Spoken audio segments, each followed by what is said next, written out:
some of society's best ideas This is my box of cans. have been born in a garage. Admittedly, I don't even know what's in here at this point. Jordan Powell And so I was like, I'll probably try this, and then never did. There we go. is not exactly tinkering with the next best gadget. But what he's making There you go. does taste pretty good. A little homebrewed beer. It's strange to think about now, but homebrewing used to be against the law. I am so grateful that it's not illegal.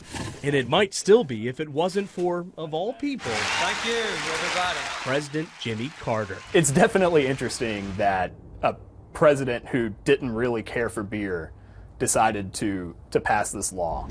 In 1978, Carter signed into law a bill that legalized home brewing. And like most inventions, this new style of ale didn't stay in garages for long.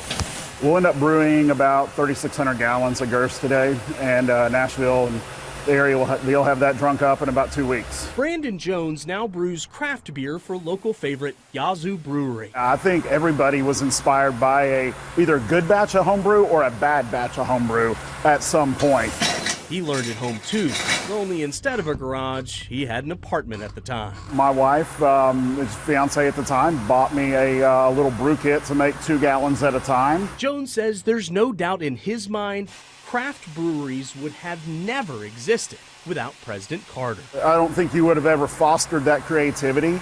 I don't think you would have ever fostered that sense of community, which is so important to small breweries. Just the idea of being able to write a recipe for whatever I want to drink and then coming out here and making it happen, that's a really cool feeling. Who knows what creative creations will taste next? I made a chocolate-covered cherry sour stout one time, just because I thought that sounded good. All thanks to a president who fostered yet another good idea, born in a garage. Jimmy Carter is essentially the grandfather of the craft beer scene that we know and love today here in the United States. With photojournalist Nathan Sharkey, Chris Davis, News Channel 5.